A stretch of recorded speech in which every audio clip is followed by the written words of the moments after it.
My name is Brian O'Shea. I'm with the Laurel, and we're continuing our feature on Ask a Local. I'm here with Michael Cox, and Michael, thank you for joining us. Oh, it's exciting. Now tell me what you do. I'm in real estate. I'm part of like a family business. I Okay. work with my mom at Betsy Paul Properties and Cashiers. She's been doing it for a couple decades, and I was happy to join her just a little shy of 8 years ago. Okay. But I moved here long before that. When did you move here? I moved here in Ballpark. second grade. Okay. So, and from then I had the opportunity to live other places, to go away to boarding school and go away to college and live in foreign countries, but it's kind of nice to be back in your hometown. So you've been here for some time now. Why do you stay in this area? What do you like the most about it? Well, having had the opportunity to live so many other places, and I went to school in Washington, D.C., and I got a taste of that kind of traffic. And I actually went to high school in Asheville, and Asheville at that time was about 100,000 people, and D.C. was 1 million people. So I realized, and I thought, oh, there's all this cool stuff in Asheville. There'll be 10 times more cool stuff. Well, it seemed like there was about the same amount of cool stuff, but it was 10 times more spread out. And that's where I realized that like the size of a place isn't everything, and actually having this like nice version of an American town to live in, Highlands and Cashiers, is really nice. There's a lot for it. I just spent 10 years in D.C., and I absolutely know what you're talking about. The Beltway, you can only take it so much. I lived inside of the Beltway, but, traffic is no good. I lived where part of the day on Connecticut Avenue, you might know this, it's like 8 lanes wide, but the lanes change direction of the traffic. I know exactly what you mean. And it's crazy. So, there's other things that I like about here. Obviously not having traffic is nice, but being able to go to the coffee shop and see people that you know is really something. I kind of think that we only have room in our brain for about 100 faces and names, or no, 300, like a little tribe. And I think more than that, you kind of get crazy. So, 10 years ago, I was a reporter here, but then I moved to D.C. and spent a decade there, and I lived in Northwest, and I know exactly what you mean by Connecticut. I remember what shocked me was there was a big snowstorm, and in this area, if somebody's on the side of the road, having car trouble or whatever, people are going to stop. And I remember seeing people on the side of the road in D.C. and nobody was stopping, and it was kind of a culture shock for me. But I could only take it so long, and then moved back here, and I'm glad to be back. So you spent some time in D.C., now you're back here. We have the season approaching where, visitors are coming back and town's starting to fill up. What do you look forward to the most as far as another season on the plateau? Well, a chance to earn a living, although I've had a good year so far this year, so that's always nice. But, I think everybody who lives and works up here, a big percentage of how they are able to stay alive is, because people love to come here. So I always appreciate everybody coming back because I appreciate having the chance to earn a living. That is excellent. I'm very grateful for that.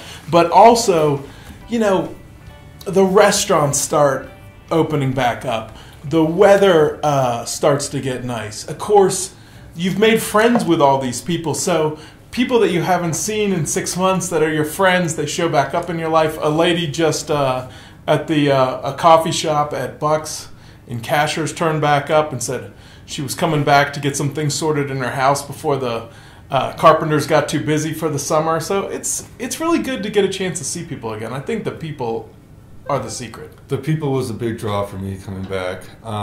As far as, entertainment, Village on the Green, live music. We've got music up in Highlands over at Founders. Those types of events that happen, are those a big part of your life, or do you tend to stay away from the big crowds? Or it's kind of a mix, right? I know Groovin' on the Green and Cashiers is always nice because it's just there. And what night is the music in Highlands? It's Saturday and Friday. Saturday and Friday. So what I like about having those kind of events here, and what I always tell my customers, is that if you come up here for the weekend, it's the same if you're working here also. And you just get here, it's Friday afternoon, you just get off work Friday afternoon.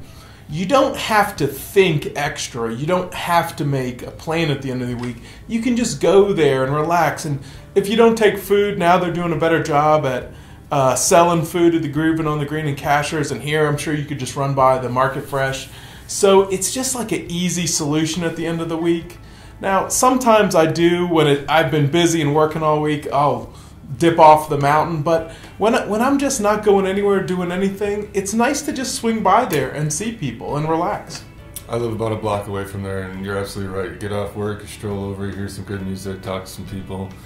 Now, people know Plateau, it's kind of an outdoor playground. That was a big draw for me coming out here. If you were to name, top 3 outdoor activities, what would they be? Well, I really like the water. And my parents lived for years on Lake Glenville, and I really do love going for a swim in Lake Glenville. I mean, the water is really clean and refreshing. I love that. They don't have their place there. I still know people there, and I can get over and do that. I love going to the Iron Bridge down off of Bullpen Road. Just the huge rocks and stuff like that. And I don't know if have you ever hiked all the way up and made it to what they call the cliffs? Yes.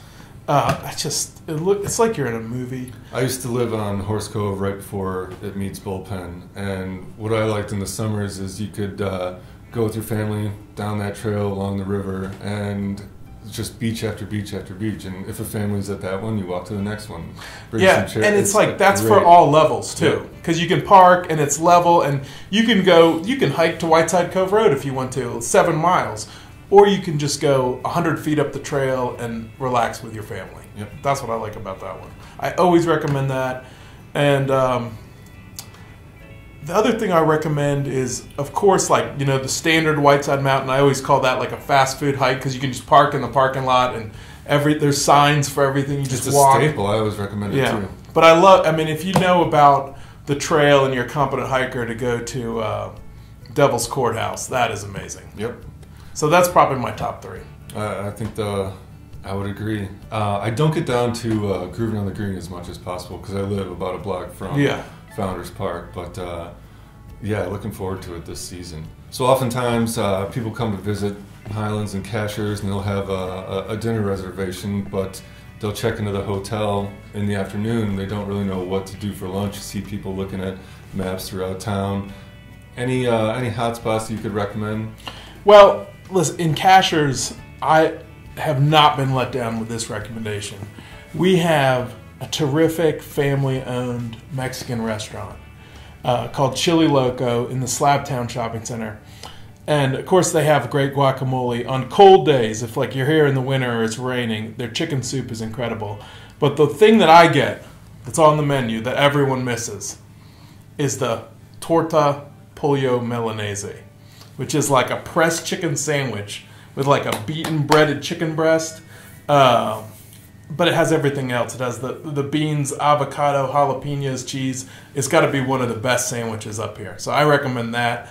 But just Chili Loco generally for really great, authentic Mexican food. That's good. And so when you wander around town, you can take a look at that restaurant and say, yeah, let's have lunch here. But when they do make their dinner reservations and they're in whatever respective state they live in, and they don't have, they're not you got to call out front. You got to call ahead. What about for dinner? Well, my number one fine dining choice is actually in Highlands, and that's the log cabin. And actually, in that log cabin, I remember when I was a kid up here, my friends, the Beals, their father actually had his office in there, so it's always cool to go back there. But I have a recommendation for there, which is, a lot of people, they don't order pasta as a main course anymore, but their pasta is too good to miss. So what I usually do, if I'm there with 2 people or 4 people, we'll order one of their pasta dishes and kind of Italian style, we'll split it as an appetizer course. And I'm telling you, you'll be so happy about that. So I really recommend that. I'm really hungry.